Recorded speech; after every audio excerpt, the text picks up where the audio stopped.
ఎక్కువ ఆ విధంగా పోలింగ్ పెడితే కానీ పవన్ కళ్యాణ్ 2019లో ఓడిపోయిండు. పవన్ కళ్యాణ్ అభిమానులు ఉంటారు, అభిమానులు ఉంటారు పవన్ కళ్యాణ్. నేను కూడా అత్తారింటి దర్యాలో కటౌట్లు కట్టినా కడపలో. నేను పవన్ కళ్యాణ్ ఫ్యానే. ఇంతకు ముందు నేను కూడా కటౌట్లు కట్టినా. కానీ రాజకీయాల్లో చూస్తే పవన్ కళ్యాణ్ వేరే రకంగా పోయినాడు. ఎవరు ఇప్పుడు మాట్లాడన్నా? ఎప్పుడుదో వైఎస్ రాజశేఖర రెడ్డి ఇప్పుడు మాట్లాడను. సింగిల్ గా చంద్రబాబు నాయుడు ఎందుకు రాలేకపోతున్నాడు?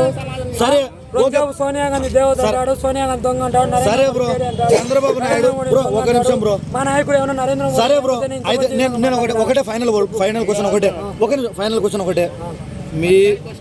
ఇప్పుడు మీ వైఎస్ జగన్మోహన్ రెడ్డి నిజంగా వీరుడే, దూరుడే, సూర్యుడే, చాలా పెద్ద మనిషి, పెద్ద వ్యక్తుడు. ఒక నిమిషం నేను చెప్పేది, ప్రజల మనసుల్లో దేవుడే, ఇంకో అంత దేవుడిని మించిన దేవుడు కూడా కదా, ఇంకా మించి ఏదైనా ఉంటే ఆ పదం వాడచ్చు, ఓకేనా? కానీ చంద్రబాబు నాయుడు ఏమంటారు, చంద్రబాబు నాయుడు వెన్నుపోట్లు పొడిచి, ఆ పోట్లు పొడిచి, ఈ పోట్లు పొడిచి ఎన్ని కథనాలు సృష్టించినా మూడు సార్లు సీఎం అయ్యాడు బ్రో. 3 సార్లు ఎలా అయ్యాడు? ప్రజలు విస్మరించారా?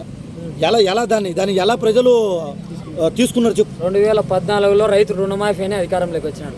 2014 నుంచి 19 అంతకుముందు రాజశేఖర రెడ్డి ఉన్నాగా ఒకసారి సీఎం ఉమ్మడి రాష్ట్రానికి.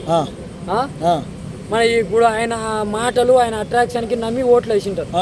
ఓట్లు వేసిన తర్వాత మళ్ళీ 2019లో జగన్మోహన్ రెడ్డి ఎందుకు అధికారంలోకి వచ్చినాడు? సరే, 2019 ఎలక్షన్ గురించి మాట్లాడే ముందు 2019 ఎలక్షన్ ముందు 2019 ఎలక్షన్ గురించి మాట్లాడాల్సిన అవసరం లేదు. 2019 ఎలక్షన్ వైఎస్ జగన్మోహన్ రెడ్డి గారు గెలవడానికి కారణం ఒకటి YS Rajasekhara Reddy, YS Vijayamma, YS Sharmila.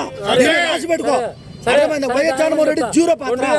ఈ పాత్ర మొత్తం వైఎస్ షర్మిలమ్మది, వైఎస్ విజయమ్మది, వైఎస్ రాజశేఖర రెడ్డిది. వీళ్ళ ముగ్గురు సానుభూతి, వీళ్ళ ముగ్గురు చేసిన మంచి పనుల వల్లే వైఎస్ జగన్మోహన్ రెడ్డి గెలిచింది. అందరూ మనకు చెప్పబట్టే మనం ఇటు తయారైనాం. మనం మాట్లాడాల్సిన అది కాదు. 2019లో ప్రజలకు హామీలు ఇచ్చినట్టుగా ప్రజలకు ఏ హామీ ఇచ్చాడా, హామీ నెరవేర్చాడా లేదా? ప్రజలు ఎందుకు వేయలేదంటున్నా? మాట తప్పకుండా చేసినాడు, ప్రజలు ఎందుకు వేయలేదు? దానే కదా ఇప్పుడు అందరూ బాధపడేది. ప్రతి పల్లెలో బాధపడే క్యాడర్ అదే. జగన్మోహన్ రెడ్డి గురించి బాధపడుతున్నారు. ఎవరు బాధపడుతున్నారు?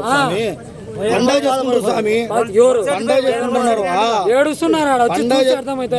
ప్రతి పల్లెకు పోదాం రా. Media channel